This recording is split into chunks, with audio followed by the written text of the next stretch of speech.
So Google Hangout is a really awesome tool for a lot of faculty to use in various different ways. Today I have a couple of different people in this Google Hangout with me.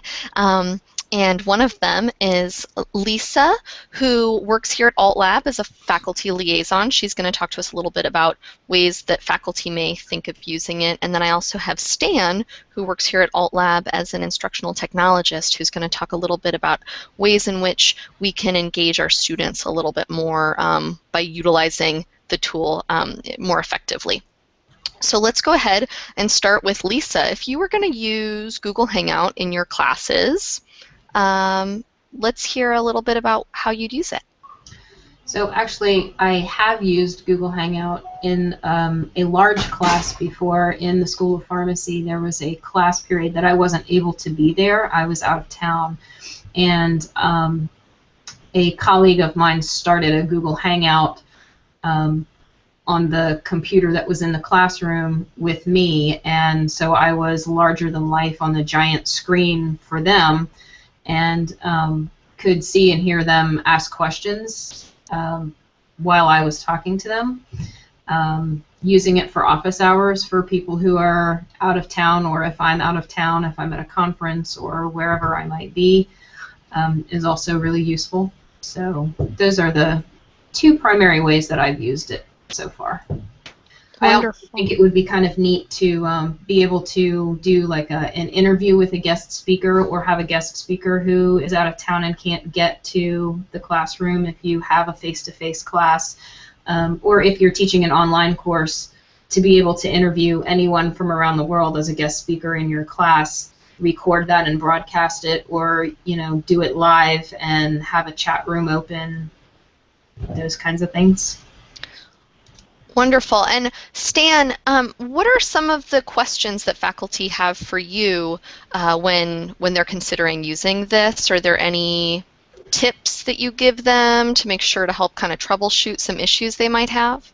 Well, most of the time, faculty, the first question they ask is how many people they can have in a Hangout on air. A Hangout on air supports just 10 people. A typical Hangout supports just 10 people. A Hangout on air is streamed live to YouTube and to your Google Plus page. So one of the questions that faculty usually ask is, how do you engage with those people who are not live within the Hangout? And there are a variety of ways in which you can do that. You can have students submit questions to the YouTube page, submit questions to your Google Plus page, or you could even use tools like Twitter and Google Moderator to create a back channel where students can submit questions and the folks in the Hangout can address those questions. Wonderful. And are there any tips that you would give people if they were going to be utilizing Twitter while doing a Google Hangout for questions? Well, the thing to keep in mind is that you should have someone else who's going to assist you as a facilitator, so that person can keep an eye on the questions that are coming to you through either Twitter or any of the other tools that I mentioned. So just having someone to observe that back channel is a good idea for that. And also, you probably want to just choose one place where students submit questions so you don't have the conversation scattered in all places. Wonderful. And you'll notice, other than my wonderful accessories that I was able to add in Google Effects and also in a draw tool, I also am wearing a headset right now. And so the headset has a microphone in it. And so, Stan, why would a person use a headset as opposed to not using a headset in a Google Hangout?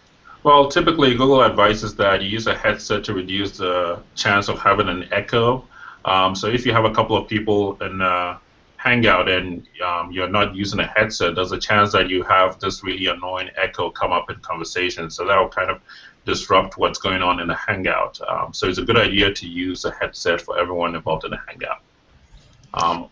And it's also good to note that if you did have more than one person in the Hangout that was in close proximity to each other, like actually in real time and space, that could also cause that kind of crazy reverb sound. Exactly. So if you have two people in the same room using Google Hangouts, you definitely have really bad echo sound. So it's always a good idea to have a headset on hand.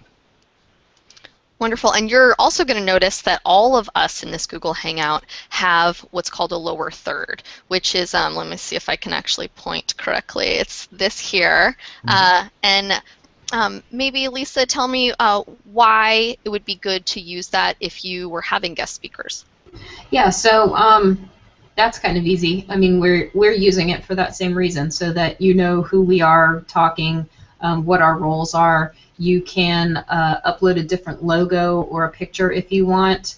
One thing I do want to say is that you can flip it, and it doesn't look backwards to the person who's seeing it. It will only look backwards to you when it first comes on, but it doesn't look backwards to them. The only thing is that when you have the mirror image, if you're doing anything movement related, then it becomes kind of funky. So right now it's like a mirror, but if I flipped it, then I would have to do that cross remember who's moving where thing. It's not that important if you're sitting here talking like we are, but for people who are doing movement things or left and right matter and all that kind of stuff, you need to just be aware of the fact that it can look backwards, and if you flip it so that it doesn't look backwards to you, that it's going to reverse everything you do on camera. Wonderful. And then another thing to note is that as the facilitator, I couldn't actually put those lower thirds on for my guests that I'm talking to today. They had to do it themselves. And so that may be something that you'd want to walk your guest through.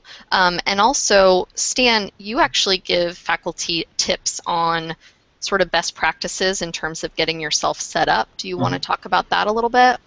Yeah, sure. One of the things that I always recommend to faculty is to if they're going to have a guest speaker come into the Google Hangout, they probably want to connect with the guest speaker a couple of minutes before they start the live broadcast. And that's because when you start a Google Hangout on air, it takes a couple of seconds for Google to get ready to start the broadcast. So you probably want to have your guest speaker on air to make sure that your microphones, your sound, everything works before you actually start the live stream to the rest of your audience. That's one thing to keep in mind. Wonderful. And I also noticed when we were starting this Google Hangout that I had the option of either making it public, or I could also make it so that it was only available to the VCU community. So it's also nice for faculty to know that that's also possible for them to do it that way. Yeah. Is there anything else that you guys would want to share with people? I know that we should probably do a little screen share so that people see how you would do that, and then let's also show them like how totally insane things get if you try to do a screen share of your Google Hangout. Are you guys ready for how incredibly trippy this is about to get? Yes. So if I try to do a screen share, but I actually, when I click on it, it lets me choose which screen. If I choose my Google Plus Hangout, this is what happens. Oh my God! It's crazy! Isn't that wild? Oh my God! So that's not a good idea. But what we could do is instead do a screen share that's just of whatever is on my screen. So for me, I'm currently working on, I work a lot in Premiere. So I'm currently working on an edit of a classroom that we have here at the Alt Lab called the Incubator Classroom, and this is our colleague Enoch, who is a great teacher, and I have all this footage that I better get busy on editing, so I should probably call this Google Hangout. We should probably call it quits. Well, Molly, just one more thing I want to add. You know, you mentioned screen sharing. One other thing that to keep in mind is that with Google Hangouts, you can also integrate the collaborative apps like Google Docs and so on in it. So you could actually be in a Hangout and be collaborating on a Google Doc together with people who are in the Hangout and anyone else who's outside even. So that is awesome to know. Anything else that anybody would want to share before we call it a day? I don't think so. No. Except for maybe thank you. And all right, continue to engage with your students in every wacky possible way that you can come up with utilizing all the great tools out there. Thank you so much. Thank you.